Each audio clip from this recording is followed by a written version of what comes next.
Not every Hollywood romance plays out like a fairy tale. In fact, many stars' current relationships were the result of affairs that played out in the tabloids. Let's take a look at some celebs who married their alleged lovers on the side. Jason Aldean. Country singer Jason Aldean's nearly 12-year marriage came to a crashing halt after he was photographed kissing another woman at a Hollywood bar in September 2012. A year after filing for divorce, Aldean shocked everyone when he actually struck up a full-blown relationship with a woman from the bar, an aspiring singer named Brittany Kerr. The duo made their first public appearance at the CMT Music Awards in June 2014, sparking an online backlash that lives on today. Despite dealing with constant haters, the couple has stayed together. They got engaged in September 2014 and said "I do" the following March. Brad Pitt. Jennifer Aniston and Brad Pitt's Hollywood romance turned into the biggest celebrity scandal of the new millennium after Pitt allegedly shacked up with Angelina Jolie while filming Mr. and Mrs. Smith in 2004. Even after Aniston and Pitt divorced, Pitt and Jolie played coy about their relationship, insisting they did not hook up until after the movie came out. That all changed in 2008 when Pitt and Jolie admitted to falling in love on set in separate interviews with Rolling Stone and the New York Times, respectively. Despite a whirlwind romance that included multiple children and a whole lot of publicity, Brangelina waited until August 2014 to tie the knot. Unfortunately, Pitt's second marriage blew up just as suddenly as his first. The couple shocked the world with the news of their split in 2016. You think this story's gonna have a happy ending? Happy endings are just stories that haven't finished yet. Eddie Cibrian. Leanne Rimes and Eddie Cibrian reportedly began their romance while filming the Lifetime Channel original movie Northern Lights in 2009. The problem was they were both married to other people at the time, Brandi Glanville and Dean Chermet respectively. Cibrian and Rimes' first marriage both came to an end after their affair was exposed, launching one of the most bitter celeb scandals in years. Years later, Cibrian and Rimes' romance appears to be doing just fine. They celebrated their 6-year wedding anniversary in April 2017. Their relationships with their respective exes, however, don't seem too friendly, especially after Glanville and Chermet became pals and reality TV co-stars. Robin Williams. The late Robin Williams may have made millions of people laugh on the big screen, but his personal life was not so funny. At the end of the 80s, his 9-year marriage to Valerie Velarde reportedly fell apart because he had fallen for his nanny and personal assistant, Marcia Garces. Williams wed Garces in April 1989, but she filed for divorce 19 years later, reportedly due to Williams' alcoholism. Jerry O'Connell. In her 2015 memoir, Going Off Script, entertainment news personality Juliana Rancic alleged that her former boyfriend, actor Jerry O'Connell, cheated on her with both Jerry Halliwell of the Spice Girls and model actress Rebecca Romijn. He and Romijn wed in July 2007. Rancic wrote that O'Connell's eye wandered toward Romijn at Maxim's 100 Hottest Women party in 2004. She said, "Little did I know he was in the VIP area talking up Rebecca," as a prelude to feeling up Rebecca. Obviously she was married, and I know shenanigans go on, but no shenanigans happened, you know? Rancic alleges O'Connell fled to Vegas and stopped returning her calls. When she finally tracked him down at his home, he wouldn't let her in. Apparently, he told her, "Nope, sorry, homegirl, things change, but you take care, okay?" Billy Bob Thornton. Angelina Jolie and Billy Bob Thornton were reportedly linked to other actors, Timothy Hutton and Laura Dern, respectively, when they met on the set of the 1999 movie Pushing Tin. In fact, in October that year, things seemed especially rock solid for Thornton and Dern. Thornton told Men's Journal, "I'm now happily involved with someone who's my best friend. We have a dog and a yard." Flash forward 7 short months, and Jolie is married to Thornton. That shock was especially devastating for Dern, who not so subtly implied during an interview with Talk Magazine that Thornton cheated on her, saying, "I left her home to work on a movie, and while I was away, my boyfriend got married, and I've never heard from him again. It's like a sudden death." Tori Spelling.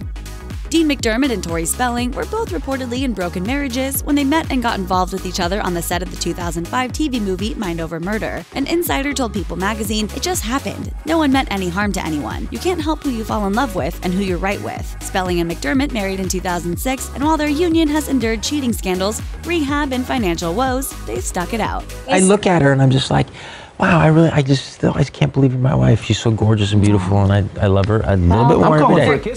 Blake Shelton. In a 2011 interview with Dateline, country singer Miranda Lambert admitted she knew Blake Shelton was married when they first met at CMT's 100 Greatest Duets concert in 2005. She confessed, "I had seen their wedding picture in Country Weekly." Shelton also admitted to falling for Lambert at the now infamous concert, telling VH1's Behind the Music, "I've never had that kind of experience with anybody. I was a married guy, you know, standing up there and singing with somebody and going, man, this shouldn't be happening. Looking back on that, I was falling in love with her right there on stage."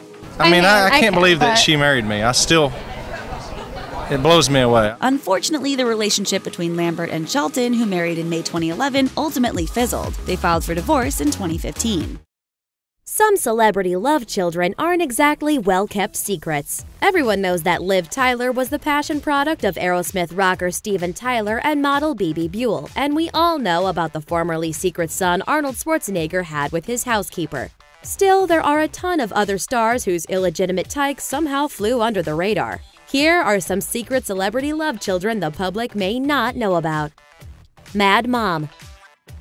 Only January Jones truly knows the identity of her child's father. Her son, Xander Dane Jones, was born in 2011, and the former Mad Men star outright refused to spill the details of his parentage, telling Edit magazine, quote, "It's just not something the public needs to know," end quote. Jones added that the other reason she's keeping the name of her baby's daddy under wraps is that she wants her son to find that info out from her and not Google.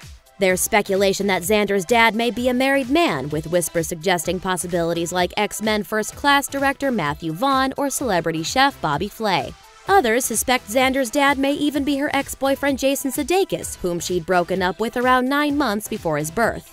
But Jones hasn't confirmed any of the prime suspects to the public just yet. Baby Rock. Hip-hop mogul Jay-Z allegedly had a brief affair with a woman named Wanda Satterthwaite in the early 1990s, way before Jay-Z became, well, Jay-Z. Satterthwaite claims the rapper, born Sean Carter, is the father of her adult son, aspiring rapper Ramir Satterthwaite. And I want the world to know I support my son in his paternity suit with Sean Carter. However, Radar Online says that Jay-Z has reportedly refused to take any paternity tests, despite 2 separate civil suits from the Satterthwaite family. Maybe Jay-Z's daughter, Blue Ivy, with wife Beyoncé, is keeping his hands full. Good dad hunting. Actress Minnie Driver gave birth to son Henry in September 2008, but no one had a clue who his father was for years. That is, until the star finally revealed the cute tot's papa as television producer Timothy J. Leah in 2012, with whom she worked on The Riches.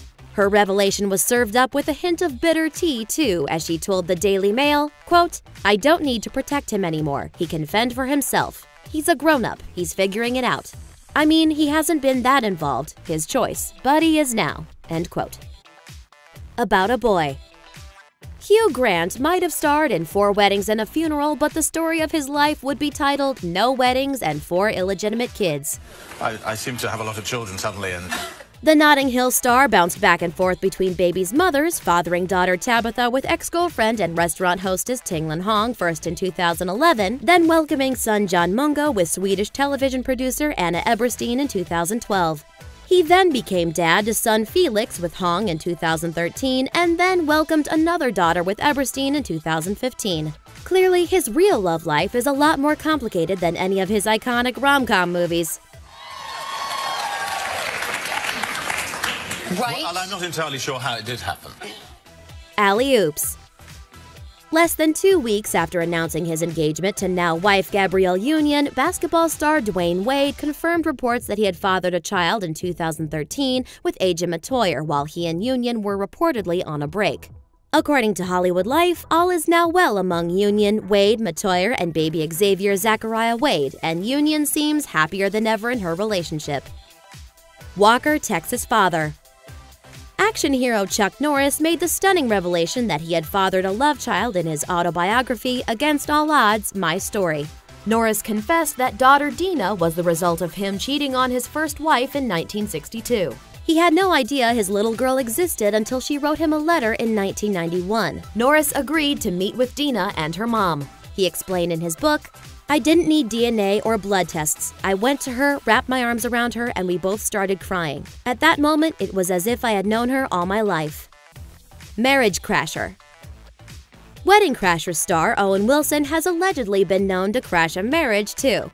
The actor fathered a son named Finn Lindqvist Wilson in January 2014 with then-married personal trainer Carolyn Lindqvist. Wilson also sired a son named Robert Ford Wilson in January 2011 with ex-girlfriend Jade Duell. The Wolf Dad. In what's probably the most random hookup in history, Benicio del Toro fathered a baby girl with Kimberly Stewart, daughter of Rod Stewart and one-time Paris Hilton bestie. Their daughter Delilah was reportedly the result of a fling, but her parents have maintained a solid co-parenting relationship. Stewart told the Daily Mail, quote, Benicio's very involved. He and Delilah have a very special bond. She definitely looks like her dad, but she has my legs and eye color." End quote. Puff Daddy.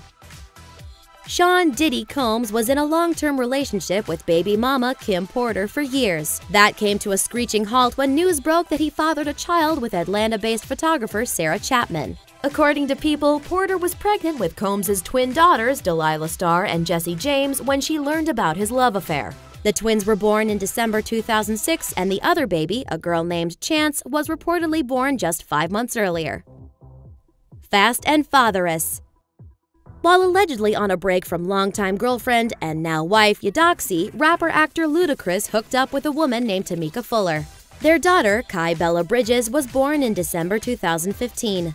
According to TMZ, Luda had custody of Kai as of March 2015, but Fuller was working to renegotiate the agreement and play a larger role in her daughter's life, and things got pretty ugly between the exes. Baby Bush. Gavin Rossdale, the Bush frontman and former Mr. Gwen Stefani, fathered a daughter with ex Pearl Lowe in the 1980s, but he didn't know about it until 2004 when it was revealed that he was actually the biological father of his goddaughter, Daisy Lowe. Rossdale, Pearl, and Daisy all maintained a relationship, even if it was at the rumored chagrin of then-wife Stefani, with whom he has 3 sons, Kingston, Zuma, and Apollo. Now that's a tragic kingdom.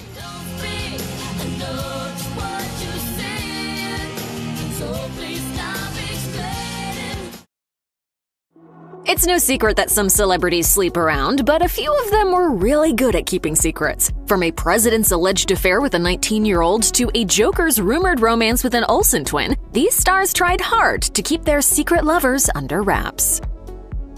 Best known for his highly influential portrayal of serial killer Norman Bates in Psycho, Anthony Perkins led a tragic life. For almost 20 years, he was married to actress Barry Berenson, who would go on to die in the September 11th attacks as a passenger on a hijacked plane. Perkins himself met a devastating end, dying of AIDS almost a decade earlier at the age of 60. Following his death, it was revealed that he was gay, something that he was never able to divulge during his lifetime due to rampant homophobia.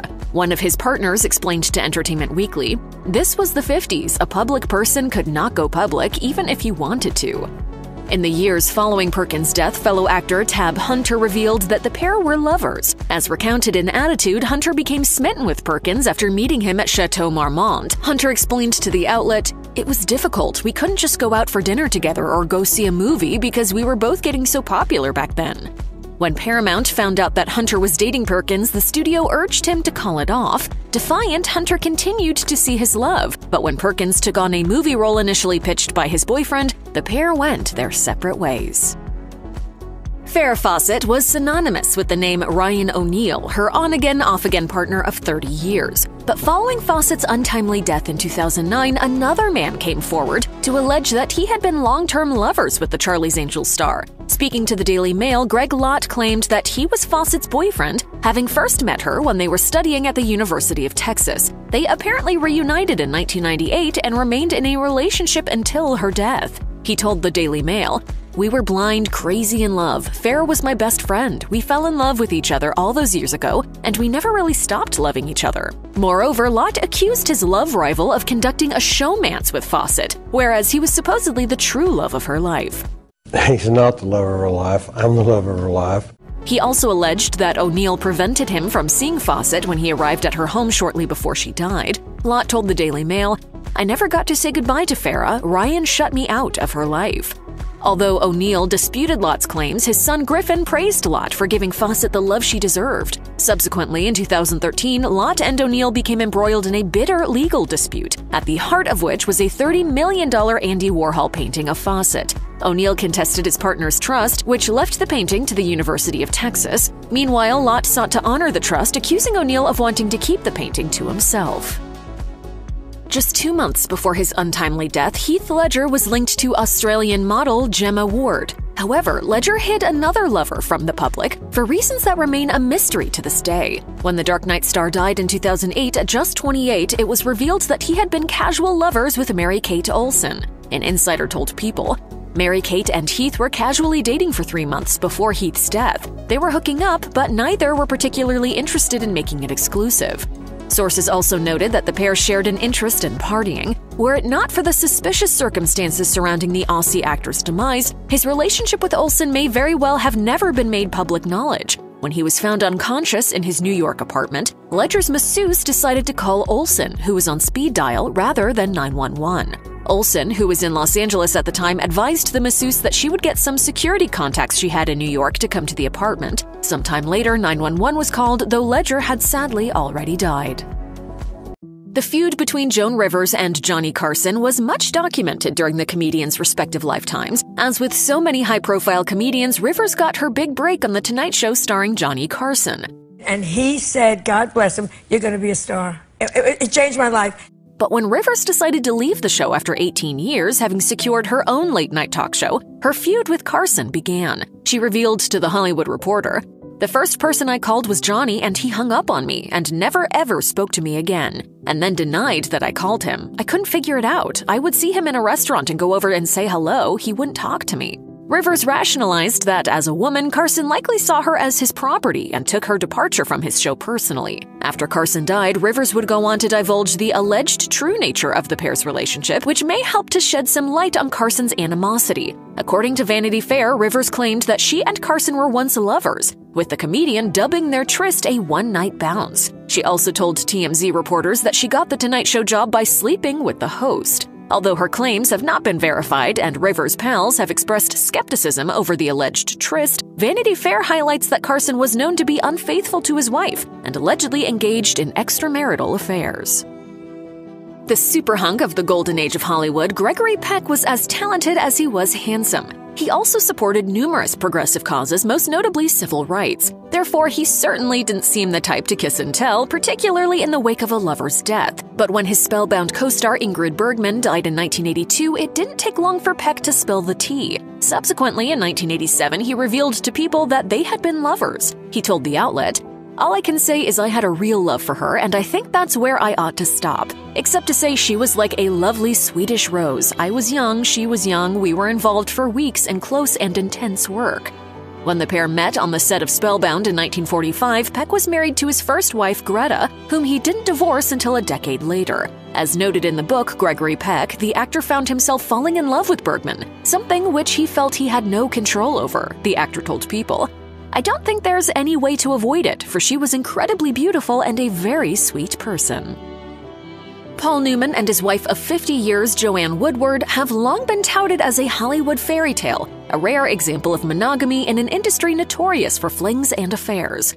If you can make somebody laugh, then that's very important. Keep her laughing. And he sure does keep me laughing. But for all his attempts to portray himself as a one-woman man, Newman allegedly had a wandering eye. In 2009, a year after Newman's death, Sean Levy released his book Paul Newman: A Life, which revealed that the actor had a secret lover, the journalist Nancy Bacon. Newman took the alleged relationship to the grave, always denying Bacon's recollections of the affair during his lifetime.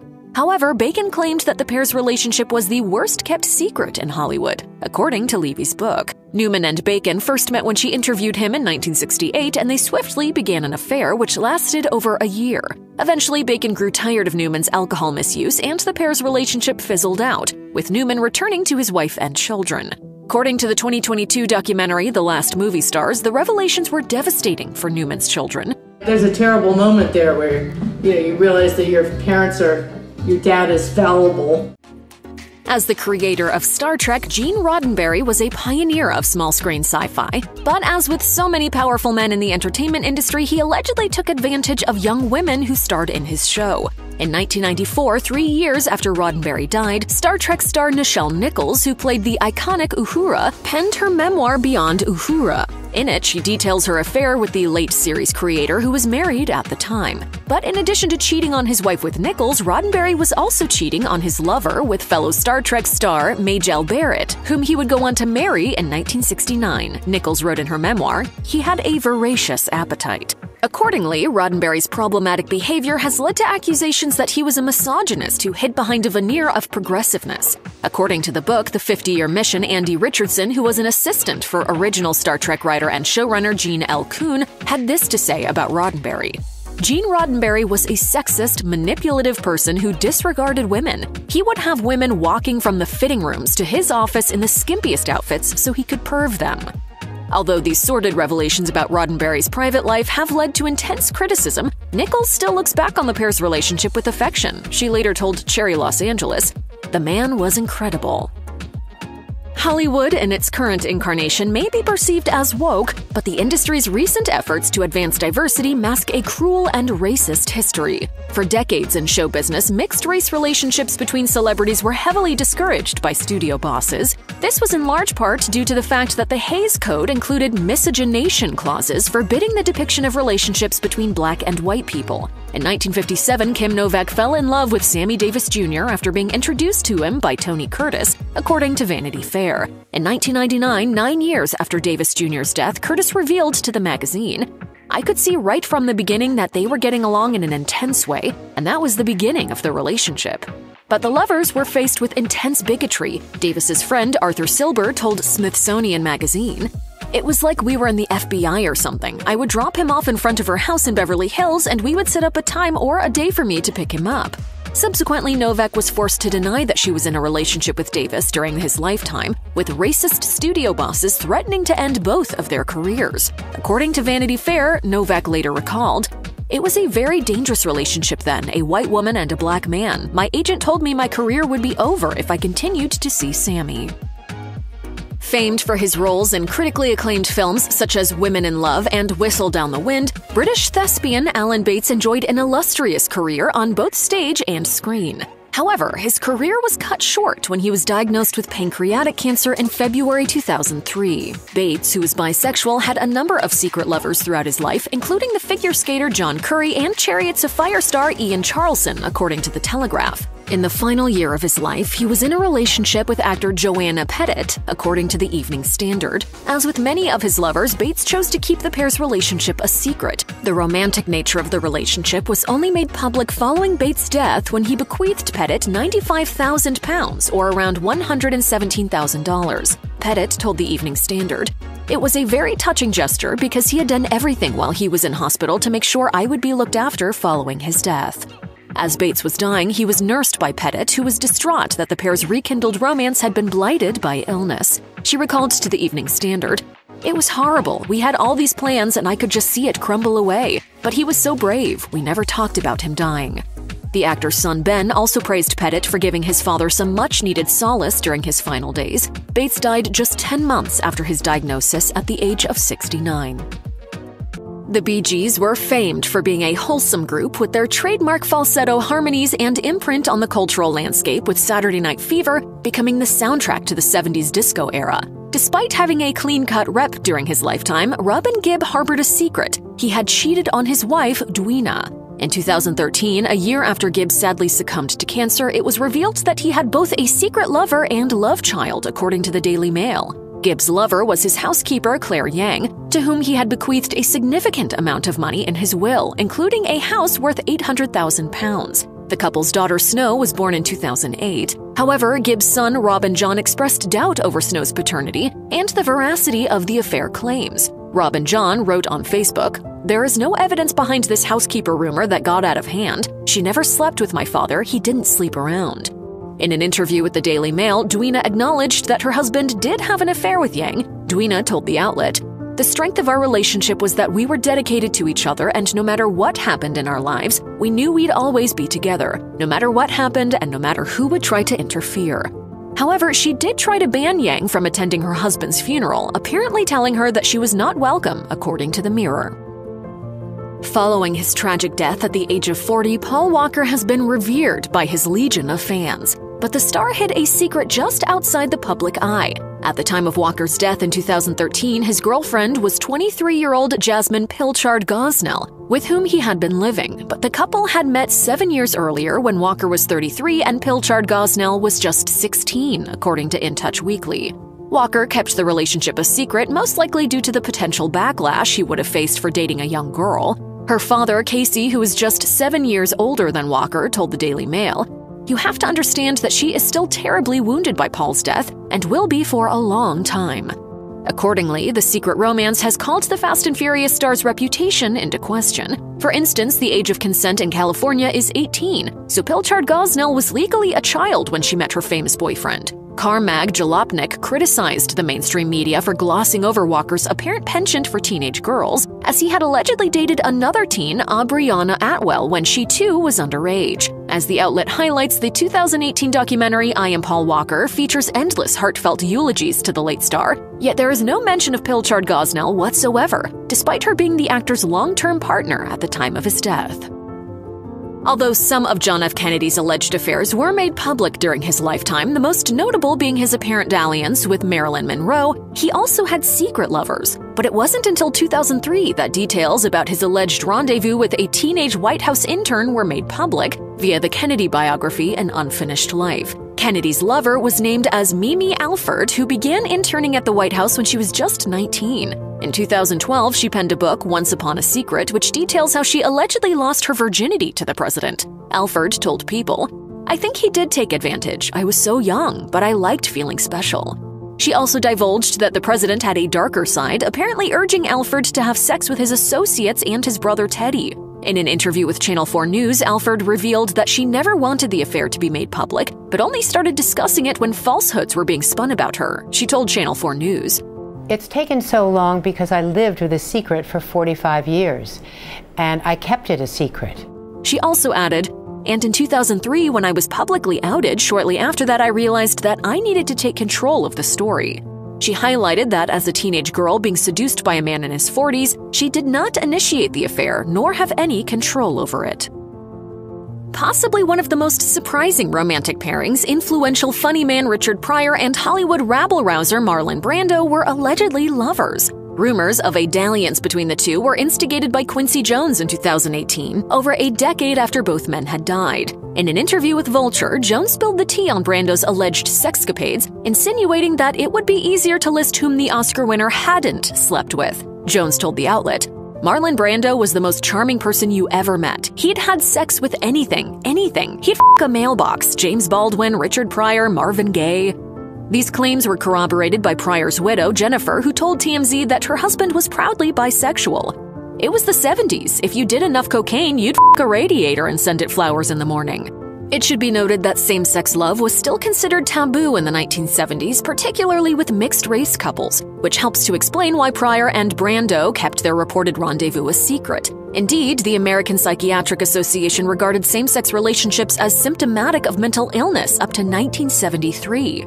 Eyebrow-raising as the alleged affair may seem, the two men weren't all that incompatible. For instance, Brando was renowned for his support for civil rights, famously attending the March on Washington in 1963. Meanwhile, Pryor was a staunch and outspoken critic of racism in the United States.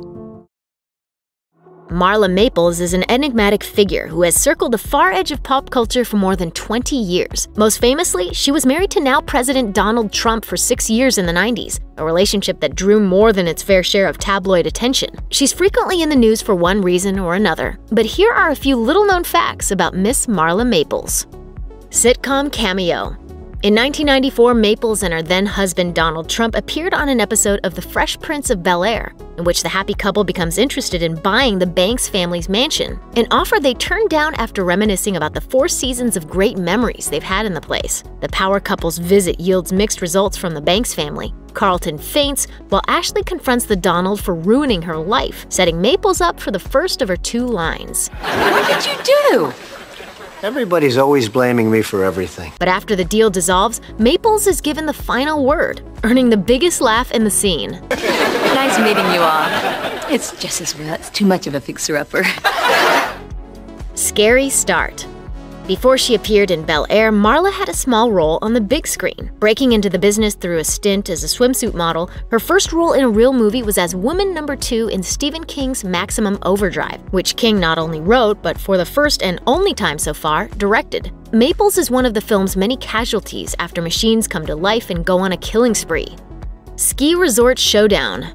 Before he was president, Donald Trump was arguably best known for being one of the mainstays in the sleazy gossip sections of local New York tabloids. His personal life hit peak drama at the end of 1989 when his then-wife, Ivana Trump, allegedly confronted Maples at a ski resort in Aspen, Colorado over her alleged affair with the Donald. The face-off in Aspen is not in dispute, but what remains mysterious is just how far the battle went. Among the juicier allegations, People magazine claimed Ivana confronted Maples outside a restaurant, calling her a bitch and demanding, "Leave my husband alone." Sources for People also alleged Donald took off in his skis during the spat, after which Ivana allegedly caught up to him and skied backwards down the slopes, wagging her finger in his face. Whatever the case, the couple's divorce was announced a little more than a month later. The relationship between Ivana and Maples allegedly remains awkward to this day, much to the surprise of no one. Well, I don't want to talk about her. She's a showgirl, never achieved anything in her life. Escape from New York. Unsurprisingly, Maples was red-hot in the New York gossip world when reports of the affair surfaced. Fearing for herself and her sanity, she disappeared for a time, traveling to Guatemala on a borrowed passport to tag along with friends in the Peace Corps. She later told New York Magazine, "I knew if I used my own, they would find me, and the idea of being in a foreign country alone with the press after me was terrifying. I stayed for a month, away from all that chaos." Music for the mindful. Though her moves on Dancing with the Stars got more press, Maples is also a singer. She describes her album One World of Love as being good for, quote, inspiration, oneness, unity, and teaching. Then there's her album featuring New Age guru Deepak Chopra, The Endless, a relaxing collection of tunes perfect for a spa day. Well, then we can give them real ecstasy. We'll give them the true ecstasy. They won't even know what happened. They'll just be like rising up. Post-Donald romance. Maples' marriage to Donald Trump ended the same way it began, painfully and in public. Their divorce stretched on for about 2 years before Maples walked away with $2 million, pocket change compared to Trump's reported settlement with Ivana. She never married again. In case there were any doubts as to where her allegiances currently lie, in January 2018, Maples was romantically linked to Donnie Deutsch, a CNBC television host and vocal Trump critic. According to Page 6, the two were spotted dining cozily together in a Manhattan restaurant. If she has a problem with what Deutsch has had to say about her former husband, she's not showing it. She never speaks ill of her former flame. He is a vulgar human being. He's vulgar to look at. He is the father of my child. Being in the public eye usually means your love life is too. These celebs, however, kept their lovers very much in secret. A British acting legend and handsome heartthrob, Dirk Bogarde appeared in a number of groundbreaking films that touched on themes of same-sex love in the 1960s. The most notable and controversial of these was Victim, which helped to decriminalize same-sex activity in the UK, per The Guardian. In the 1961 film, Bogarde plays Melville, a man leading a double life. Married to a woman, played by the recently departed Sylvia Sims, Melville is secretly gay and is blackmailed under the threat of his sexuality being exposed. What do you want? I want to talk to you. I only see people by appointment. I think you ought to see this photograph. Although he never married, the actor's life behind the scenes was not dissimilar from Melville's. His lover of just under 40 years was Anthony Forwood, a secret revealed after his death. Although the couple lived together, Bogarde long maintained that Forwood was his manager. When the actor John Fraser came to visit Bogarde and Forwood at their home, he asked the former why he had remained closeted well into middle age. Bogarde replied, per Fraser's autobiography Close Up, an actor telling tales, "Everyone knows me. I can't go anywhere without being recognized. There's blackmail, the news of the world. I would be ruined." His devastating response eerily echoed the film Victim. Tragically, when Forwood was dying from cancer in the late 80s, Bogarde had to hide his grief for fear of letting on the true nature of their relationship, as the oldie notes. He poignantly said following the loss, "The pain is starting right in now. For love it was, is." She was grinning with excitement even before she left the Earth, even before the crowds here chanted, "Ride, Sally, ride." The first ever American woman to go into space, Sally Ride secured her place in the history books after she flew on the Challenger in 1983. But Ride made history twofold that day. She was also the first LGBTQ person to fly into space. However, the importance of the latter milestone only transpired after her death. In 2012, Ride sadly died of pancreatic cancer, with which she had been diagnosed 17 months earlier. She was 61. Few knew that she was ill, as she opted to keep her diagnosis a secret. This was not the only aspect of her life that she shielded from the public. Upon her death, it was revealed that she had been with her partner, Tam O'Shaughnessy, for 27 years. something she concealed from the public. Sweetly, Ride and O'Shaughnessy first met when they were 12. They maintained their friendship throughout the years, which eventually turned romantic. Ride's sister Bear told BuzzFeed following her death, "I hope it makes it easier for kids growing up gay that they know that another one of their heroes was like them." Writing for Slate, Lynn Shure, Ride's biographer and friend of 30 years, pondered why the acclaimed astronaut had decided to keep her partner, and indeed her sexuality, a secret. Shure wrote that O'Shaughnessy told her, "Sally didn't want to be defined by the lesbian-gay label, just as she didn't want to be defined by a gender label. We both didn't like categories and didn't want to define ourselves by our sexuality." Ride was married to former astronaut Steve Hawley for 5 years.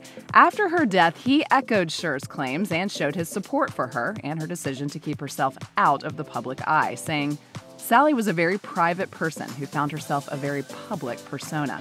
It was a role in which she was never fully comfortable. I was privileged to be a part of her life and be in a position to support her as she became the first American woman to fly in space. While she never enjoyed being a celebrity, she recognized that it gave her the opportunity to encourage children, particularly young girls, to reach their full potential. I think she would be pleased with that legacy." As unlikely pairings go, poetic Canadian Leonard Cohen and hard-partying rock and roll star Janis Joplin seemed mismatched, to say the least. But the pair had a brief relationship in 1968, which Joplin never publicly discussed. Suffering from a creative and emotional slump, Cohen was residing at the Chelsea Hotel in New York. His sadness was alleviated when he met Joplin, who was also staying at the establishment, per Rolling Stone. Cohen recounted in 1988, "She wasn't looking for me. She was looking for Chris Christopherson. I wasn't looking for her. I was looking for Brigitte Bardot." But we fell into each other's arms through some process of elimination. The pair met up a few more times before Joplin's death in 1970. Years after she died, Cohen opened up about the duo's fleeting romance. Ever the romantic, Cohen memorialized the affair in his bittersweet song Chelsea Hotel No. 2, which is featured on his album New Skin for the Old Ceremony and contains the lyrics, "You told me again you preferred handsome men, but for me, you would make an exception." However, Cohen later admitted that he deeply regretted naming Joplin as his lover. He told the BBC, "I've never spoken in any concrete terms of a woman with whom I've had any intimate relationships, and I named Janis Joplin in that song. It's an indiscretion for which I'm very sorry, and if there's some way of apologizing to the ghost, I want to apologize now." Artist Thomas Kinkade was famed for his pastoral paintings that garnered widespread appeal across Middle America. In 2012, the 54-year-old died of an overdose of drugs and alcohol. At the time of his death, he was believed to have still been married to his wife of 30 years, Nanette. However, it was soon revealed that he actually had a secret lover, Amy Pinto Walsh, with whom he had been living and who found the artist dead. In a bombshell statement following Kinkade's demise, Pinto Walsh said, "I am his live-in girlfriend. I've been with him 18 months. My name is Amy Pinto, and him and his wife have been separated."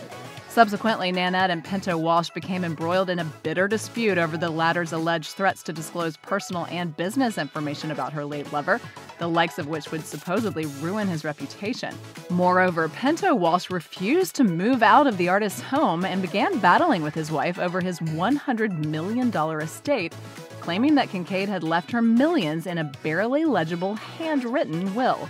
As reported by the Mercury News, Nanette's lawyer Daniel Cassis reasoned, "She's already received a substantial sum of money that arose from her relationship with Thomas Kinkade." But Pinto Walsh insisted that she was the love of Kinkade's life, claiming that the couple had been planning to tie the knot in the lead-up to his death. The two women eventually settled out of court, the details of which remain private. Best known for his role as the titular detective in Ironside, Raymond Burr was an esteemed character actor. But he was acting during a period in which same-sex relationships were forbidden and often criminalized. As such, the identity of his partner of 33 years, Robert Benavides, was only made public upon Burr's death in 1993.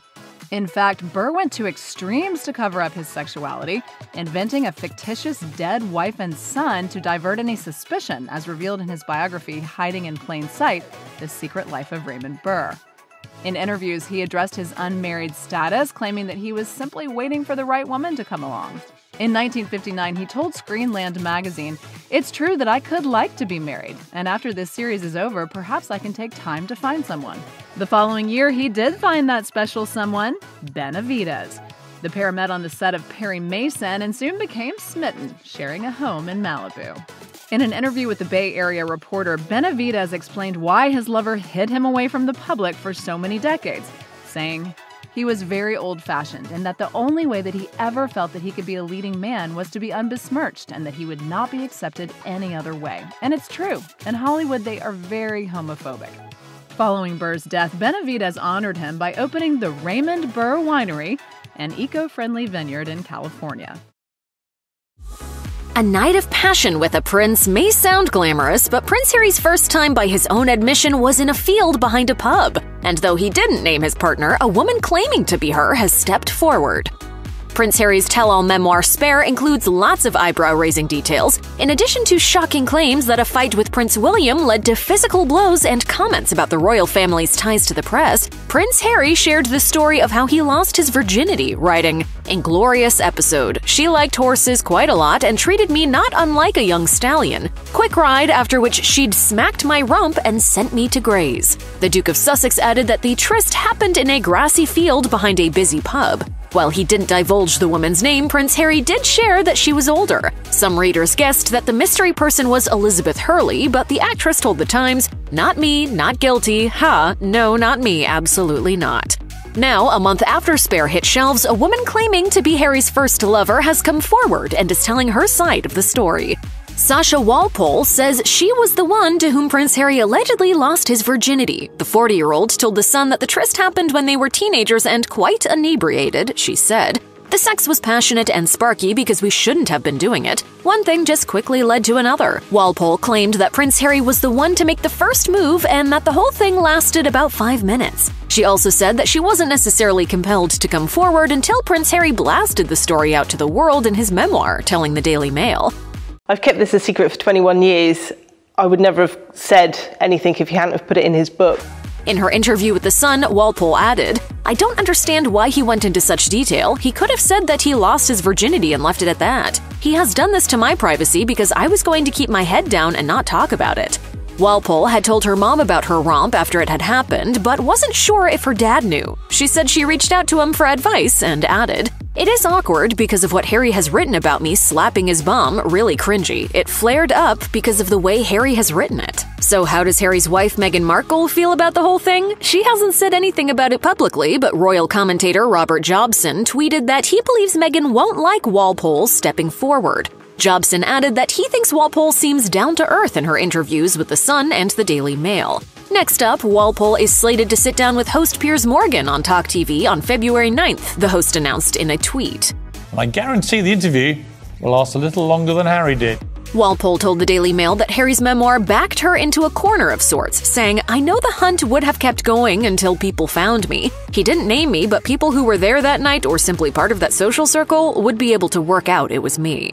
Walpole described feeling panic at the thought of finally being named and waking up to find reporters outside her quiet home, saying, "I wanted to take control of the situation before it took control of me." When the book came out, Walpole was bombarded with messages from friends, some of whom she hadn't spoken to in years. Her sister, Jodie Mayhead, told the Daily Mail, "Sasha and Harry were all just in one massive social circle, so it wasn't rocket science to work it out that they'd had sex that night." Prince Harry has told his side of the story, and now Walpole is finally sharing hers. And for some reason, actor Rupert Everett is getting in on it too. He told The Telegraph that he knows who Prince Harry really lost his virginity to, and it supposedly wasn't behind a pub. Well, don't leave us hanging, Rupert. Spill it. Reports of an unsent love letter allegedly written to one of President John F. Kennedy's lovers have resurfaced. On Thursday, November 1st, 2018, just a few weeks shy of the 55th anniversary of Kennedy's assassination, the Irish Central published an article alleging that the 35th President of the United States had an affair with family friend and artist Mary Pinchot Meyer shortly before his untimely death, citing an unsent love letter as proof. The love letter in question is believed to have been written to Pinchot Meyer on official White House stationery in October 1963, just 1 month before Kennedy was shot and killed by Lee Harvey Oswald while riding in a motorcade with his much-beloved wife. In the letter, President Kennedy pleads for Pinchot Meyer to pay him a visit, writing, "Why don't you leave suburbia for once? Come and see me, either here or at the Cape next week or in Boston the 19th. I know it is unwise, irrational, and that you may hate it, and I will love it. You say that it is good for me not to get what I want. After all of these years, you should give me a more loving answer than that. Why don't you just say yes? This isn't the first time the alleged presidential love letter has made waves. In June 2016, the Boston, Massachusetts-based organization RR Auction put the letter up for auction. At the time, the auction house's executive vice president, Robert Livingston, spoke to the New York Times about the letter, saying, "It's something you wouldn't expect to see from a president, and the fact that he didn't send it, obviously he came to his senses." However, the alleged pair had been seen in public together and were even filmed together in rare archival footage said to be taken in late September of 1963. Pinchot Meyer is reportedly the woman sporting sunglasses and standing behind the late president. Of course, reports of JFK's alleged extramarital affairs have been heavily documented for decades, notably including his wife's secretary, the supposed mob-connected Judith Campbell Exner, Swedish socialite Gunilla von Post, actress Marlene Dietrich, and multiple White House interns. However, his most infamous alleged romance was with pop culture icon Marilyn Monroe, who famously serenaded him with her performance of Happy Birthday, Mr. President in 1962. But Kennedy's alleged romance with Pinchot Meyer took on greater significance following her own untimely passing less than a year after the president's death. While taking a walk near a canal in the Georgetown area of Washington, D.C. on October 13, 1964, Pinchot Meyer was shot and killed. While a man named Raymond Crump Jr. was arrested in connection to her murder, he was later found not guilty. Though her death has remained a mystery, Pinchot Meyer reportedly documented her affair with Kennedy in her diary, which was discovered after her death and kept hidden by her brother-in-law, former executive editor of the Washington Post, Benjamin C. Bradley. However, the diary was reportedly later confiscated and destroyed by the CIA. If reports are to be believed, this wasn't just any affair. Journalist Charles Bartlett called the relationship between Kennedy and Pinchot Meyer dangerous, saying, "Jack was in love with Mary Meyer. He was heavily smitten. He was very frank with me about it." Don't feel too bad for Kennedy's wife, Jackie Kennedy Onassis. The former First Lady wasn't at a loss for love. Following her husband's assassination, reports allege that Jackie O began an intimate relationship with her late husband's younger brother, Robert F. Kennedy, which reportedly continued until RFK himself was assassinated in 1968.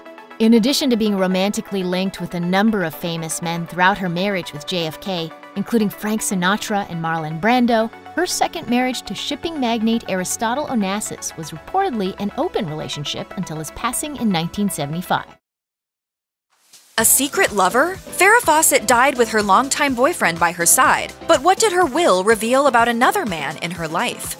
Farrah Fawcett had 3 great loves in her life: her husband, Lee Majors, her longtime boyfriend, Ryan O'Neal, and her son with Ryan, Redmond O'Neal. However, a 4th man has also come forward, alleging that he and Fawcett had a passionate secret love affair that spanned decades. Fawcett and Majors were married from 1973 to 1982, and he's credited with launching her acting career and the iconic red swimsuit poster she was known for. But people reported that Majors made the error of asking his buddy Ryan O'Neal to check on his wife while he was away filming, resulting in Majors being kicked to the curb. Fawcett never married O'Neal, but they were in a tumultuous relationship for 18 years. Following their split, they remained close as they co-parented their son, and Fawcett reunited with O'Neal to care for him after he was diagnosed with leukemia in 2001. He managed to survive leukemia, but sadly, Fawcett wasn't so lucky. She died from anal cancer in 2009. However, the tragic news was quickly overshadowed by Michael Jackson's unexpected death just hours later. Still, O'Neal was plunged into grief as he struggled to come to terms with his loss. He also became entangled in a messy lawsuit over Fawcett's possessions. Given Redmond O'Neal's struggles with addiction and Farrah Fawcett's cancer battle, it's difficult to imagine how she found time for a secret romance. However, car wash owner Greg Lott begs to differ. He claims they had a tryst at the University of Texas, reignited the spark in 1998, and forged a romance that lasted until the actor's death. He told ABC News, "Farrah Fawcett and I reunited in a relationship, a loving, consensual, one-on-one relationship. No other boyfriends, no other girlfriend." O'Neal and Fawcett were photographed together regularly, and he was right by Fawcett's side until her last breath, sleeping next to her hospital bed. A friend of Fawcett told People, "The night before she died, he was talking and talking, leading up to the story of when he first met Farrah. It was his way of telling her how much he loved her. She looked over at me and rolled her eyes, and then she smiled." So where was Lott at the time? He kept me from seeing the love of my life before she died. The former UT footballer showed off evidence he feels supports his relationship claims, including what he says are handwritten love letters and some old photos of them. I know what I had with her. He didn't have that. He blew it. Greg Lott's alleged secret romance with Farrah Fawcett was revealed during a deposition he gave for the University of Texas lawsuit against Ryan O'Neal. Before her death, Fawcett bestowed her art collection, which included 2 Andy Warhol prints of her, to her alma mater. However, they only received one, as Ryan O'Neal kept the other. The university sued the actor, demanding he hand over the silkscreen, worth around $12 million. O'Neal insisted Warhol had gifted him the painting, so it was his and not Fawcett's. Meanwhile, Ryan fired off a defamation lawsuit against Hollywood producer Craig Nevius for accusing him of stealing the pricey print. Following years of legal wrangling, the university eventually settled and Ryan kept the painting. He also won his suit against Nevius. Radar Online obtained a copy of Fawcett's will. There was no mention of Ryan in it, but she did leave $4.5 million to their son Redmond. In addition, she left $500,000 to her nephew and $500,000 to her father, James Fawcett. Interestingly, she also left $100,000 to Greg Lott, begging the question, are his claims true? One thing's for certain, Lott faced off with O'Neal on at least one occasion. Things became heated between the two when Lott confronted O'Neal outside of his Brentwood home, accusing him of controlling Fawcett during her final days. From Playboy superstar to secret lover of a future president, here's the truth about Trump's alleged former mistress, Karen McDougal. Karen McDougal was born in Indiana in 1971 and grew up in rural Michigan as the fourth of 5 children. In addition to the number of athletic and artistic activities she took up in school, her sweet demeanor and beauty earned her the nickname Barbie.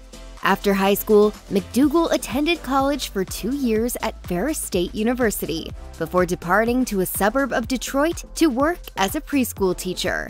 And she may have stayed in that lane indefinitely had it not been for a friend convincing her to enter a swimsuit contest, which led to an opportunity to begin competing internationally.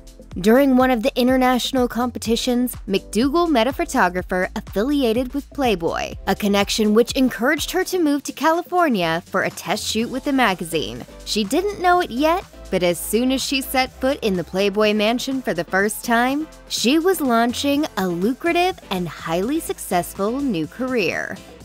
Growing up, Karen McDougal had dreams of her own, but never could she have imagined that someday she would be posing for Playboy magazine. Revealing in her Playmate interview, "I was always wholesome little Karen. That sort of girl isn't expected to be seen in the most looked at men's magazine in the world."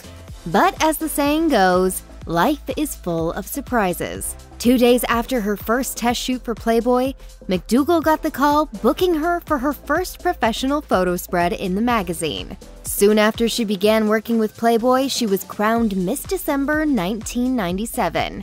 Writing on her website, McDougal said, "It all happened very fast. I honestly didn't think that I was going to be accepted considering that Playboy has tens of thousands of girls apply every year. Thanks to a large number of votes earned through call-ins, write-ins, and Playboy TV, McDougal became the magazine's 1998 Playmate of the Year. By 2001, she had become so popular through her evocative photo spreads and promo work that she was voted the #2 Playmate of the 90s by the magazine's readership, bested only by superstar Pamela Anderson.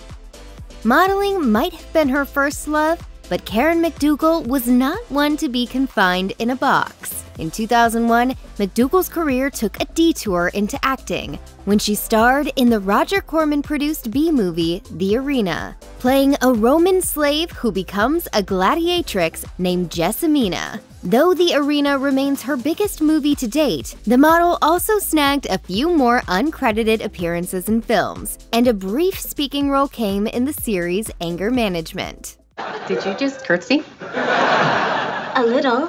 When her acting career didn't garner as much success as expected, McDougal also tried her hand at reality TV. In 2004, McDougal was one of the 28 finalists that contested for WWE Diva Search, a talent competition organized and produced by WWE. where she was eliminated in the semifinals. In her heyday, the former model also tried her hand at hosting various things, from red carpet events to the World Series of Poker.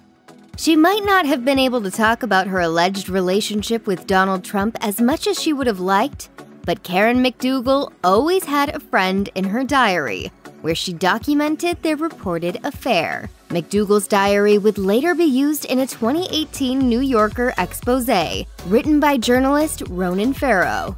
As reported by the outlet, Trump and McDougal met in 2006 during a party for The Apprentice at the Playboy Mansion, where he asked for her cell phone number. By their supposed interaction that night, it did not take much to see that the business mogul was interested in pursuing a relationship with McDougal, who wrote in her diary, "It was so obvious that a Playmate Promotions exec said, 'Wow, he was all over you. I think you could be his next wife.'" But what seemingly started as a fling soon reportedly evolved into a months-long affair, which McDougal claims was more than just a physical relationship. There was a real relationship there. There were real feelings between the two of us, not just myself, not just him. There was a real relationship there.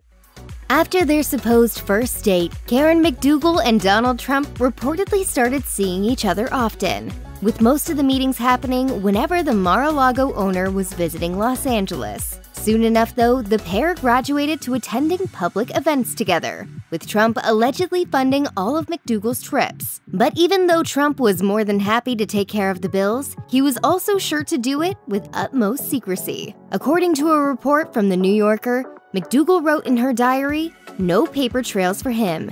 In fact, every time I flew to meet him, I booked and paid for flight and hotel, and he reimbursed me."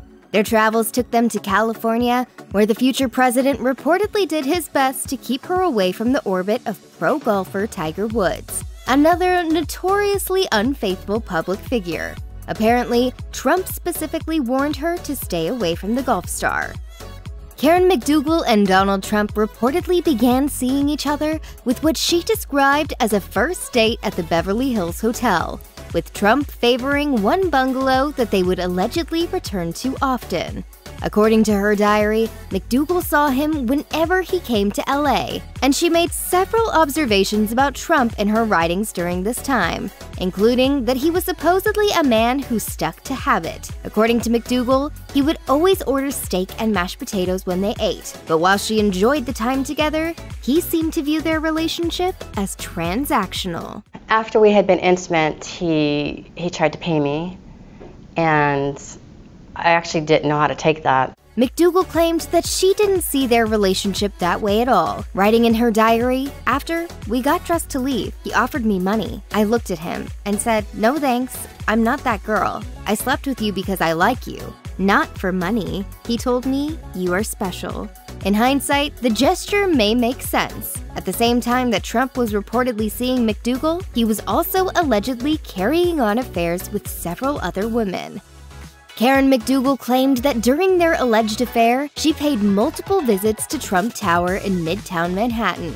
There, she noted in her diary that Melania Trump had a separate bedroom. At the time, Donald Trump and Melania had been married for less than 2 years. With McDougal writing in her diary, "He did take me to his house, showed me around, pointed out his wife's bedroom, said she liked her space, to read or be alone sometimes." This wasn't the only uncomfortable moment she reportedly had with Trump's family. According to McDougal, Trump had a habit of frequently remarking on similarities he saw between herself and his daughter Ivanka, sending her articles about himself or his daughter and showing off her appearances on magazine covers. McDougal's encounters with Trump's sons were more muted. She says she sat with Donald Trump Jr. and his wife during an event for Trump Vodka. She also supposedly had an encounter with Eric Trump during a party for The Apprentice held at the Playboy Mansion. Writing in her diary, "I was working as a bunny that night. Donald's whole family was there. We took pics together alone and with his family. He told me he asked his son Eric who he thought was the most beautiful girl here, and Eric pointed at me. Mr. T said he has great taste, and we laughed." Karen McDougal ended her relationship with the real estate mogul after 9 months, supposedly unable to get beyond feelings of guilt about intervening in his marriage. According to her friend who provided her diary to The New Yorker, she couldn't look at herself in the mirror anymore, and she was concerned about what her mother thought of her.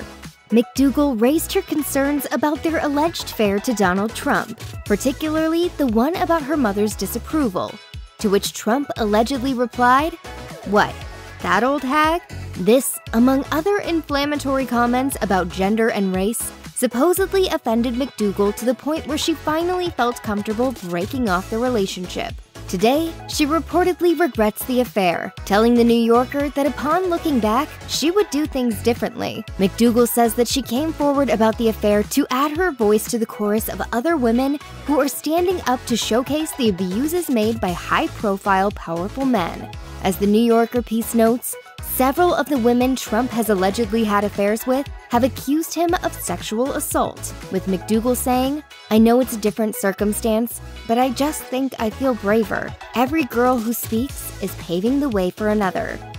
In November 2016, only a few days before the presidential election, the Wall Street Journal published an expose revealing that Donald Trump pulled some strings to prevent the story of his affair with McDougal from becoming public. According to the article, McDougal was at some point attempting to sell the story of their alleged affair when Trump and his friend David Pecker, then CEO of American Media Inc., also known as AMI, caught wind of her plans. To contain the situation, the National Enquirer, a subsidiary of AMI, subsequently reached out to McDougal, striking a non-disclosure agreement deal to pay $150,000 in exchange for the story. In addition to the $150,000, McDougal was reportedly also offered 2 cover page features as well as a column in the magazine's wellness section, a contract that was only partially fulfilled. Given the NDA clause in their agreement, McDougal was for a long time unable to publicly discuss her alleged affair with the former president. Admitting to The New Yorker in 2018, "It took my rights away. At this point, I feel I can't talk about anything without getting into trouble, because I don't know what I'm allowed to talk about. I'm afraid to even mention his name." Though McDougal was eventually freed from the contract in 2018, she has since retired from the spotlight, seemingly enjoying life away from the Trump drama. It's nothing new when a celebrity is caught cheating, but a love child adds a whole new layer to the scandal. From rockers and rappers to actors and politicians, these celebs probably weren't expecting to be called dad after they ran off with their mistresses. In 2013, Ludacris became romantically involved with Tamika Fuller, despite being in the midst of a long-term relationship with a woman named Adoxie. Fuller shared her version of events in an essay for Madame Noir, revealing he told her he was newly single when they became intimate. When she learned she was pregnant, Ludacris wasn't exactly overjoyed by the news. According to court testimony reported by The Mirror, Ludacris suggested she terminate the pregnancy. Instead, Fuller welcomed their baby in December 2013. Less than 2 months after the baby's birth, Ludacris sued for full custody. In the midst of that legal battle, Ludacris and Adoxie got married. Fuller, however, contended that the wedding was a ploy to demonstrate stability in his family life. By getting married, Fuller asserted Ludacris wouldn't be forced to cough up $7,000 per month in child support. Ultimately, the judge awarded Ludacris full custody. Meanwhile, Adoxie addressed why she chose to stay with Ludacris after he fathered a child with another woman. While responding to an Instagram comment, she wrote on the site, "Many people did tell me, but I listened to my heart, and it's the best decision I've ever made." Former Senator John Edwards of North Carolina was seen as a serious contender for the 2008 Democratic nomination before dropping out of the race. A few months later, rumors began emerging that he'd fathered a baby with his mistress, Rielle Hunter, while his wife was in the midst of a very public battle with cancer. In June 2008, Edwards paid a secret visit to Hunter and their baby at the Beverly Hilton Hotel in LA. As he snuck out, a National Enquirer reporter spotted him. This resulted in a bizarre situation where Edwards panicked, ran, and barricaded himself inside a restroom. Edwards eventually fessed up to the affair, but denied fathering a child. Edwards agreed to submit to a paternity test, while also saying in a statement, "I was and am ashamed of my conduct and choices, and I had hoped that it would never become public." There's no question that I've done wrong. and I take full responsibility. Despite his denial, evidence to the contrary kept popping up, including the child's birth certificate. Finally, in 2010, he admitted the truth. Edwards said in a statement to NBC News, "I am Quinn's father. I will do everything in my power to provide her with the love and support she deserves." He was subsequently charged with violating campaign finance laws for allegedly funneling nearly $1 million in hush money to Hunter through his campaign.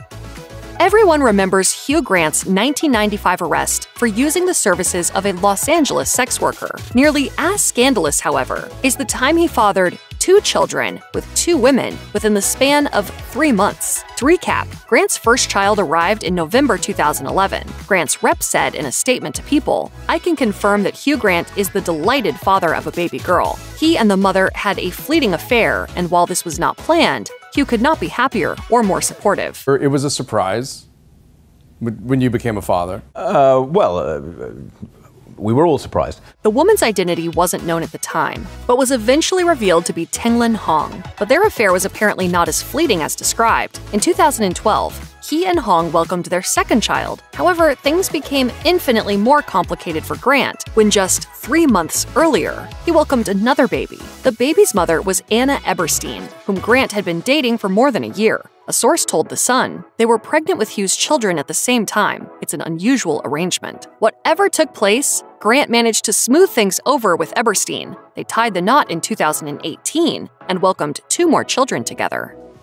In May 2011, Arnold Schwarzenegger and wife Maria Shriver announced they were separating after 25 years of marriage. Days later, the reason for the separation emerged. Schwarzenegger had fathered a child with the family's housekeeper, Mildred Baena, more than a decade earlier. The actor said in a statement to the Los Angeles Times, "There are no excuses, and I take full responsibility for the hurt I have caused." A few months later, Shriver filed for divorce. The love child was eventually revealed to be Joseph Baena, who bears a striking resemblance to his dad. Like his father, Baena also developed an interest in bodybuilding and acting. He even had a very unique reaction when he learned the truth about his dad. His mother told Hello. When Joseph's grandmother sat him down to explain that Arnold Schwarzenegger was his father, he exclaimed, "Cool." In the 2023 Netflix docuseries Arnold, the actor addressed the scandal, admitting, "And I think that I have caused enough pain." Legendary NFL quarterback Dan Marino played 17 seasons for the Miami Dolphins before retiring in 2000. In 2013, Marino, who at the time had 6 adult children with his wife Claire, issued a statement admitting that he was actually the father of 7 kids. The statement came in conjunction with a report from the New York Post, which alleged that Marino had an affair with CBS producer Donna Sabateri that resulted in a love child. According to the Post, Marino allegedly paid her millions to stay quiet about it. While addressing the birth of his daughter with Sabateri, Marino said in a statement to the Post, "This is a personal and private matter. I take full responsibility both personally and financially for my actions now as I did then. We mutually agreed to keep our arrangement private to protect all parties involved." Meanwhile, Marino insisted that his marriage remained intact, despite everything that had taken place. The Hall of Famer added, "My wife and I have been married for almost 30 years and have 6 children together, and we continue to be a strong and loving family."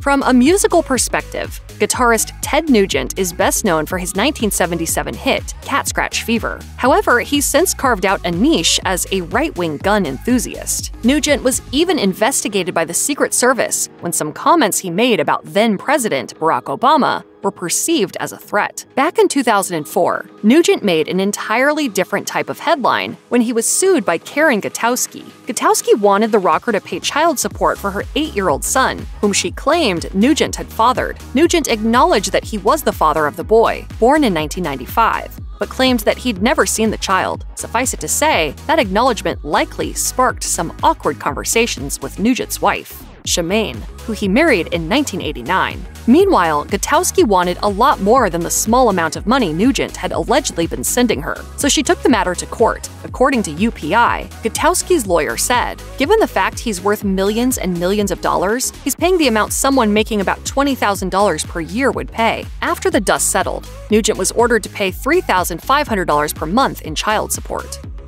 The story of Eric Clapton's forbidden love for Patty Boyd, wife of his best friend, George Harrison, has become the stuff of rock and roll legend. Clapton's love for Boyd even formed the basis for what is arguably his crowning artistic achievement, the Derek and the Dominoes album, Layla, and other assorted love songs. Their love story took another twist when Boyd divorced Harrison and married Clapton. During the course of their marriage, Boyd and Clapton had struggled to have a child, even undergoing IVF treatments, but to no avail. That made it all the more painful for her when Clapton's mistress, Lori Del Santo, gave birth to their son Connor in 1986. Boyd told The Telegraph, "Because he loved me, he believed I would be pleased and happy for him that he had a baby. It was as if I was his best friend, that he could tell me everything without realizing how deeply painful this was for me." That baby proved to be the final straw for her, and they divorced in 1988. However, tragedy struck in 1991 when 4-year-old Connor was killed when he fell from the window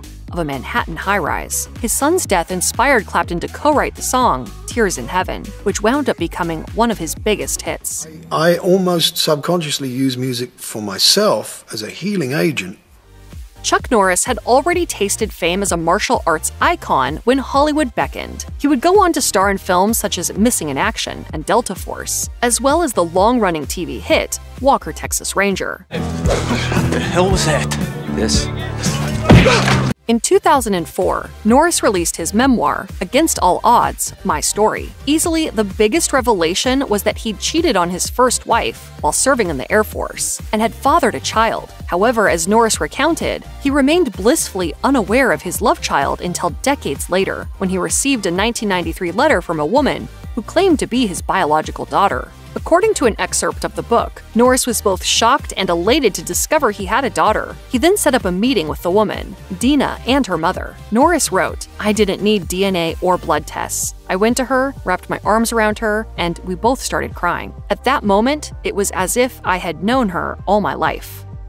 In 1998, boxer Evander Holyfield and his wife Janice had recently welcomed their first child together when he made an awkward confession.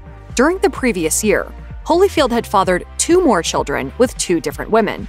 Those births made the heavyweight champion a father to 9 children. All those visits from the stork had clearly brought Holyfield to an epiphany about himself, as he told the Buffalo News.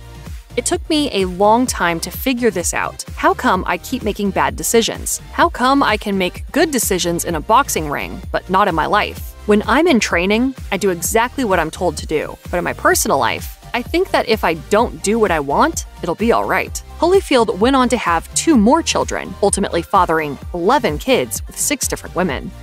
Welsh singer Tom Jones was married to his wife Linda from 1957 until her death in 2016. However, Jones was not always a faithful husband. In fact, he once claimed that at the height of his fame, he slept with as many as 250 women a year. When one of those affairs made headlines, his wife responded with her fists. Jones admitted in a 2015 interview with The Times, "I stood there and took it. She chinned me. She punched and shouted." Another affair with a young American woman named Catherine Berkery resulted in a son. When Berkery told Jones that he was the father, he denied it. However, a court-ordered DNA test proved his paternity, and Jones was ordered to pay $3,000 a month in child support. Still, for many years, he refused to acknowledge the child as his. Finally, in 2008, Jones conceded he was the father, but implied that he'd been conned into the sexual liaison. According to Wales Online, Jones said, "It wasn't something I had planned. I was tricked, really. I just fell for it. I just fell for the seduction." In a 2018 interview with the Daily Mail, Jones's son revealed that he'd never met nor spoken with his father.